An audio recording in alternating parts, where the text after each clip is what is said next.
बिस्मिल्लाहिर्रहमानिर्रहीम। शुरू करता हूँ अल्लाह के पाक नाम से जो बड़ा मेहरबान नायत रहने वाला है। देखती आंखों सुनते कानों को अस्सलाम वालेकुम।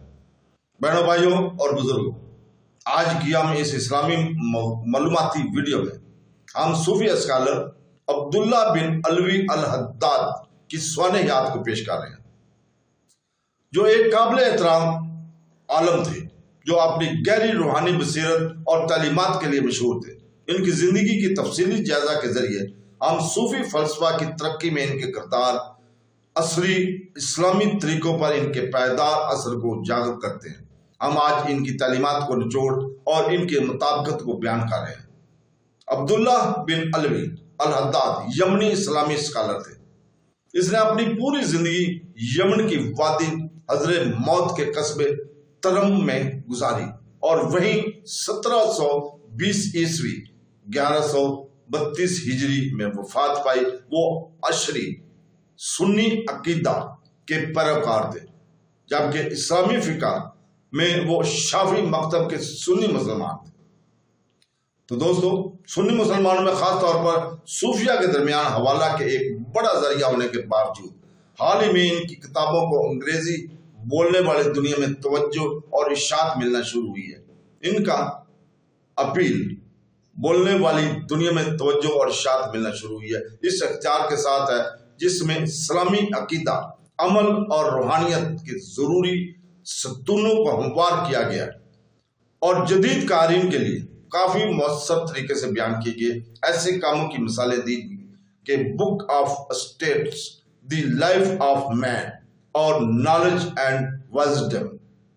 अब्दुल्ला अतवार की रात 5 सफर 1044 हिजरी 1634 ईस्वी को हजरत मौत में तरम के मज़ाफात में एक गांव अल सबीर में पैदा हुए।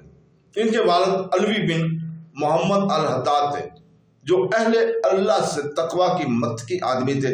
इमाम हद्दाद की फुफी सलमा को भी मार्फत और सुन्नत की खतून के तौर पर जाना जाता है। इनकी वालिदा सलमा बिन अदरैस बिन अहमद अल हबशी थी। इनके नाना अहमद अल हबशी ने अपने वालिद से मुलाकात की इससे पहले कि वो अपने होने वाली बीवी अब्दुल्ला की वालिदा से मिले, और उन्होंने इमाम अल हद्दाद के वालिद से कहा, तुम्हारी औलाद मेरी औलाद है और इसमें बरकत है। इनका सिलसिला निसब इस तरह दर्ज है। वो अब्दुल्ला बिन अलवी बिन मोहम्मद बिन अहमद बिन अब्दुल्ला बिन मोहम्मद बिन अलवी बिन अहमद से होता हुआ अली बिन अबी तालिब और फातिमतुल ज़हरा हजरत मोहम्मद सल्लल्लाहु अलैहि वसल्लम की बेटी तक पहुंचता है। बा अलवी सादा के पहले शख्स ने जिसने कुनियत अल हद्दाद हासिल की, वो इमाम अल हद्दाद के जद्दे अमजद सैयद अहमद बिन अबू बकर थे। सैयद जो हिजरी की 9वीं सदी में रहते थे, ज्यादा वक्त तरम में स्त्री की दुकान पर बैठा करते थे, इसलिए इन्हें अहमद हद्दाद, अहमद लोहा साज कहा जाता था। इमाम का कद लंबा और सफेद फाम था। चेचक ने इसे 5 साल की उम्र से पहले जिंदगी भर के लिए अंधा कर दिया। ऐसा नहीं लगता कि इसकी शख्सियत और अलमियत पर पूरा कुरान हाफिज करने में या इनकी शक्ल पर कोई असर नहीं पड़ा, क्योंकि इनके चेहरे पर कोई निशान बाकी नहीं रहा। बचपन में वो गवाही देता है, मेरे साथ कभी ऐसा सलूक नहीं किया गया जिसने ना देखा ना चलते फिरते। मैंने खेलने में छोटी उम्र से ही इसकी तरबियत एक मजहबी स्कॉलर के तौर पर हुई थी, क्योंकि इसे बचपन में ही बहुत शदीद अबादत और रूहानी जिद्दोजहद की तरबियत दी गई थी।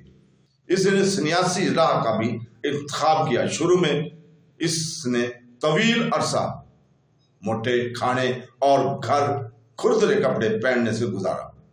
इमाम अल हद्दाद 17 साल की उम्र में कबल तरन्नम के इस पास सहराई घाटियों में अपनी जवानी में अकेले कुरान का 1/4 जुज़ तिलावत किया करते थे।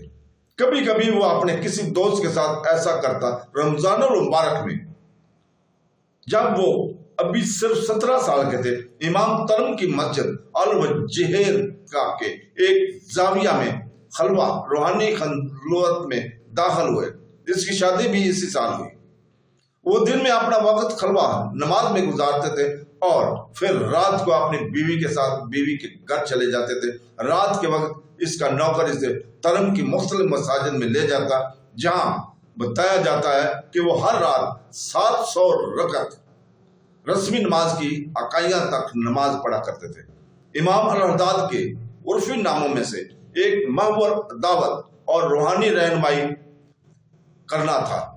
انہیں دلوں کا لوہار کے نام سے بھی جانا جاتا ہے۔ اس کا ایک ممکنہ مطلب یہ ہوگا کہ وہ دھات کے زنگ آلود یا خستہ حال ٹکڑے کو لیں گے اور اسے دھات کے ایک چمکدار اچھی طرح سے بڑے ہوئے ٹکڑے میں تبدیل کریں گے اور اس لیے جیسا بنا دیں گے۔ تو دوستو، بہنوں، بھائیوں اور بزرگوں، آج کی اس ویڈیو کے بعد کل ہم انشاءاللہ تعالی صوفی اسکالر امام الحداد کی اسلامی تعلیم کو بیان کریں گے۔ تو کل تک کے لیے اجازت، اللہ حافظ۔